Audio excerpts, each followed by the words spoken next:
What's going on, everyone? Welcome back to the channel. It is Sakaflos here, and today we're going to be taking a look at FIFA Mobile. I'm going to be giving you a guide on Day of the Dead Week 2, Ultimate Top Transfer. It's going to be a brief little overview, and at the same time, we're going to take a look at Icon Spotlight. So we'll probably do some claimings for Icon Spotlight, but essentially the gist of it is to give you guys a guide on these three events. So as usual, if you guys want to enjoy it or find this helpful, please be sure to leave a like on this video, as well as hit that big red sub button down below. I'll be grateful and appreciative of your support. It helps me out a lot. But most importantly, you won't miss the next episode here on the channel. And with that being said, let's quickly jump right back in and let's get things started. So, coming into the game, we're gonna quickly take a look at Day of the Dead real quick. So, as we all know, Day of the Dead Week 1 has finally expired. It's finally over. Hopefully, you guys got the rewards that you wanted. I know I sure did. I got, I believe, the top transfer player. Not top transfer player, the top transfer points essentially from that particular event. I missed out on the icon, but it's alright for me. I'm possibly going to get a better striker in future, so I'm more than happy to give that up. At the same time,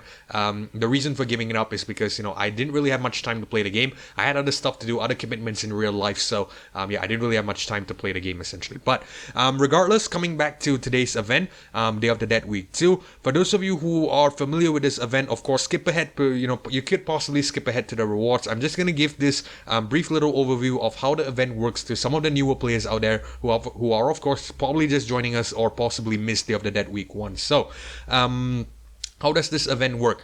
Day of the Dead Week 2 is very, it's exactly the same as Day of the Dead Week 1. It is also very similar, almost identical to Midweek Madness in the Retro event, which is of course the event before this. So, how does it work? Essentially, you're going to be given health points, as you can see here. So, what you're going to want to do is you're going to want to use these health points to play VS Attack or head-to-head game mode. So, each victory in VS Attack is going to give you 10 points. It's also going to refund you back your health. A draw is only going to refund you back your health. It's not going to give you any points. A loss, however, is not going to give you anything. So rewards for head-to-head are of course doubled, and as you can see here, you also have to commit 2 health to each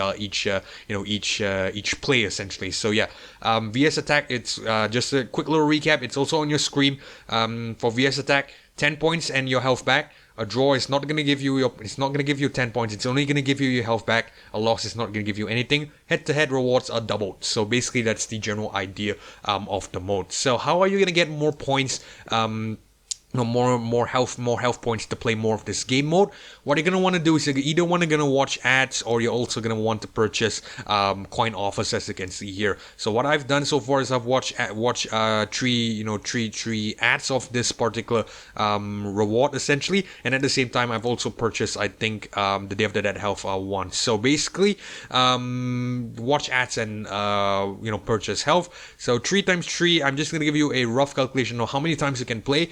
3 times 5, that's 15. Another 3 times 5, that's another 15. 15 plus 15 is 20. 15 plus 15 is 30. 30 plus the default 15, it's going to be 45. So in total, you should be able to get, I think, for the next 4 days, you're only going to be able to watch more ads and play more, purchase more health. You're not going to be able. It's not going to refresh your health for you. So, for the next 4 days, 30 times 40, that's 120. 120 plus the day 145, I think that's 165. So you should have 165 chances of VS Attack. For head-to-head, of course, you just divide that number by 2. Off the top of my head, that should be about 82, if I'm not mistaken. 82 games or so for head-to-head. So my recommendation, of course, is to try to play VS Attack, because each win is going to give you more points, in a fraction of the time that you play head-to-head. So that's up to you, but my suggestion is, of course, try to go for the mode that is, of course, going to give you more rewards in less time. So that's, of course, going to be VS Attack. But regardless, I believe that bit up to you. Let's go ahead and take a look at the other segment right now, which is, of course, going to be the rewards. So for Day of the Dead Week 1, like I said, I missed out on the 108 Icon Hernandez. I did not even manage to claim the other players. That's because I did not put enough time into it. I had other stuff to do. But in theory, if you want to go for 2 players from this set, you should be more than capable of doing so. Why do I say that? Because I am using the Retro event as a reference for my guide here. So in the retro event, there was a week where we managed to claim 108 Hazard as well as 106 Trent Alexander-Arnold. Both of these players are in the same week, by the way. So both of which are also for roughly the same price. I believe Hazard was 500 points, and Trent Alexander-Arnold was, I think, 400 points, if I'm not mistaken, or was it 350? I'm not really sure, but in theory, you should be able to get two players, in this particular week. Why do I say that? Because retro event, I believe there was less time as well. For Day of the Deck, there is of course 4 days for you to play this event. For retro event, I believe there was only 3, if I'm not mistaken. There was only 3, and I still managed to get the 108 Hazard as well as the 106 Trent Alexander-Arnold. For this particular event, if you want to get the Sanchez as well as another player, you have more than enough time to do so. So for those of you who are aiming for multiple players, you are in very much luck. But for me personally, what I am going to do for this event is I'm going to go ahead and claim Sanchez, and at the same time I'm also going to claim some Fall Festival tokens. Why? Because I am going to use those Fall Festival tokens to get some Fall Festival players from the transfer window to do SBCs. So I feel like that's more that's thinking 2 steps ahead, because essentially you're only going to get 2 players from here. If you use your Fall Festival tokens, the chances of you getting more players for SBCs is much higher. So essentially that's my thoughts about it. But up to you. If you have players that you like, maybe you're a fan of I'm not really sure where some of these players are from, my apologies. If you say you're a fan of the 1A Pro League, Jupiler Pro League. So if you're a fan of the Belgium Pro League, and you're a fan of OH Leuven, hopefully I pronounced that correctly. But if you're a fan of this player in general, do definitely go for him. But if my suggestion economically, the best way to get the most out of this event, to maximize the reward out of this event, is to claim a Sanchez. If you are, potentially, you could sell them off for some coins, but definitely go for fall tokens, because why? You're gonna want to get I believe some of these players here in the transfer window tab. If I could just show it to you real quick, you're gonna want to try to get a lot of these players to complete SBCs for I believe for the 107 Kanate, and at the same time as well as the I believe the 50 ultimate top transfer points. So why do I say you want to try to get SBCs to get these ultimate top transfer point? Now that's where this is going to tie into the ultimate transfer menu that I am going to talk about. So coming to ultimate transfer, we all know it's going to release, I think, tomorrow. It's in about 10 hours or so, ultimate transfer. So hopefully you guys have a player in mind. I'm not sure if the players are choice-based. What do I mean by this is that I'm not sure if you can choose the players that you want, but assuming that the players are choice-based, which is, what I have been talking about since the start of this, this particular event. My first guide of this particular event is based on, assuming ultimate transfer is, of course, a choice-based reward. So assuming it is a choice-based reward, what we're going to want to do is keep your points for the best player possible. So that is possibly either going to be 117 Messi or 117 Ronaldo. So say you want a 117 Ronaldo, for example. This is what I am going to do if an ultimate top transfer is a choice-based reward. So a quick little one, by the way, I'm also going to be covering this video tomorrow when the event drops. I'm just going to give you a very quick overview so that you guys understand how to approach it. So 117 Ronaldo, let's say I can claim that 117 Ronaldo. I'm going to claim him, of course. I'm going to go ahead and claim the regular Messi instead, so that we don't have duplicate players and we can use both in our squad. Now, having claimed Ronaldo and Messi, what I'm going to do is I'm going to use the regular transfer points. I'm going to claim some League One players to hopefully, help boost the chemistry, because right now I have a Premier League side, so having Ronaldo and Messi together, it's going to be obviously great, and at the same time getting some League One players to help boost the chemistry is going to help the team a lot. So you could of course do this vice versa as well. If you have a League One squad and you could potentially claim the 117 Messi, and at the same time claim the regular Ronaldo and use the rest of the points, the top transfer points, on Premier League players in the Premier League tab, so that you guys get the most out of this event. So that's basically my my approach on this particular note. We're just gonna have to wait and see tomorrow, however, if the rewards are choice based. It's highly unlikely it is not, but on the chance, on the off chance that it is gonna benefit you immensely, because why? You're gonna get two of the best players in the world right now, and and at the same time you're going to put them in your squad, and you're going to basically build a hybrid squad around them. So it's going to be massive, but that depends on how the event turns out tomorrow. But that's basically it for Fall Festival. So we are going to take a look at the icon spotlight real quick, and I'll give you guys a very brief overview of my progress so far, and at the same time we're going to claim a couple of players as well as take a look at the SBC. So in terms of icon spotlight, I'm just going to show you the main tab real quick. Right now I believe I'm at the point where we could claim our third icon. So I have Rooney and Maldini available to me. Now this is also another thing that I have been saying over the previous few episodes. This choice is very dependent on how the squad plays out. So right now, with the release of the 109 Davinson Sanchez, I don't really need another centre back at the point. So Maldini might not be too useful in my squad.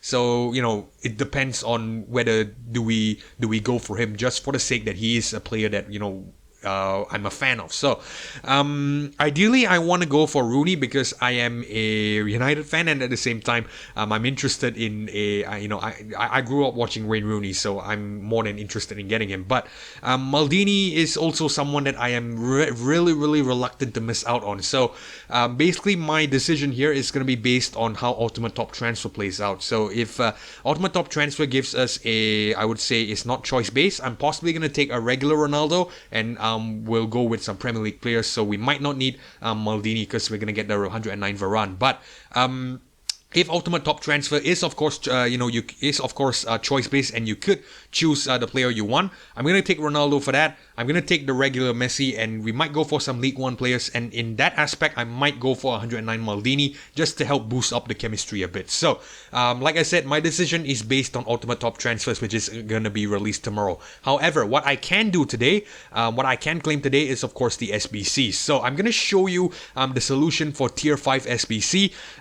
As you can see, we have 75 spotlight points at the present, and at the same time I've already completed fill in the solution for this particular SBC. So I'm going to show you my solution, the overlay for the players as well as their leagues as well as their criteria are on your screen. So I'm just going to give you a brief little walkthrough of how to complete them. So 9 exact players, and 9 of them must be in their exact position. Then what does that mean? You have to have 9 players, and each of them must be in the correct positions as well. 102 minimum team overall. This could be easily calculated by adding the overalls of all 9 players, dividing it by 9, of course, because there are 9 players, so you're going to want to get the average of that. That should give you your team overall, and as you can see here, I managed to get it to an exact 102. So 2 max players from the same nation. What does that mean is that you cannot exceed 2 players from the same nation. In my case, it is Musiala and Helsingborg. Both of them are Germans, of course, so this particular fits, this essentially fits the bill. So 2 max players from the same league. Now this is a very interesting one. That's because you cannot be you cannot exceed the criteria of having players from the same league. So in my case, it's going to be Rui Patricio and Yerry Mina. You could argue as well Jamal Musiala and Marcel Helsingborg. So basically, this solution is acceptable. Musiala and Helsingborg as well as Patricio and Mina. That's because there are only 2 players from each league, so I'm not going over 3. So say if I take out Musiala and put in a Premier League cam, that's gonna bring it to 3. So automatically you can complete this SBC. That's basically what I would say the solution of it. So for my case, this is perfect. 102 Patricio, 102 Mina as well. That fits the bill. 104 Helsingborg, 106 Musiala. I'm happy with the solution because it fits everything. 102 minimum team overall as well, and I managed to use some of the players from the past events. I highly recommend not using current events players. So what does that mean? Avoid using your Fall Festival players, avoid using your Day of the Dead players, and at the same time avoid using Top Transfer players or Festival of Lights players. Why? That's because those players are considered Fall Festival players, and those players are going to be very useful for Fall Festival SBC. So if you use them here for your Spotlight SBC, it's not wrong, but it's not really that that good of a decision, I would say. I would highly suggest trying to get some cheap bargains off the market. I think some of these players are really cheap right now because, obviously they are, not really players that people are focused on. So you could potentially snipe some of them for about 700 or, maybe 600k. If you have the money, of course. If you do not have the money, go right ahead and use your 4 festival players, no problem at all. So this solution is, of course, for players who have money and at the same time, have similar players to myself. So I am more than willing to give up this set. That's because, I'm not using any of these players. So we are going to go ahead and submit this real quick.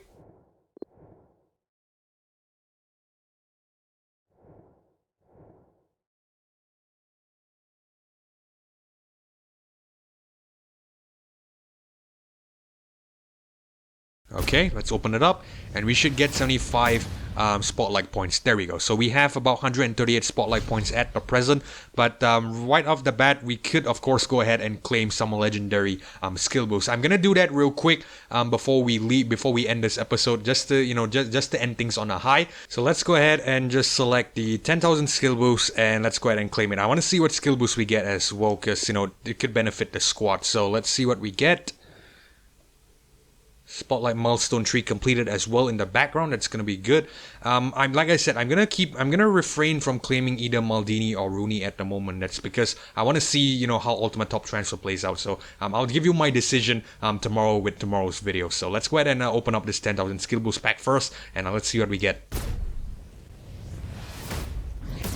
Okay, let's reveal all. I don't want to reveal each one of them with you. It's obviously skill boost, but very good. So we get a lot of very nice skill boosts. Agility, ball control, box to box, marking counter.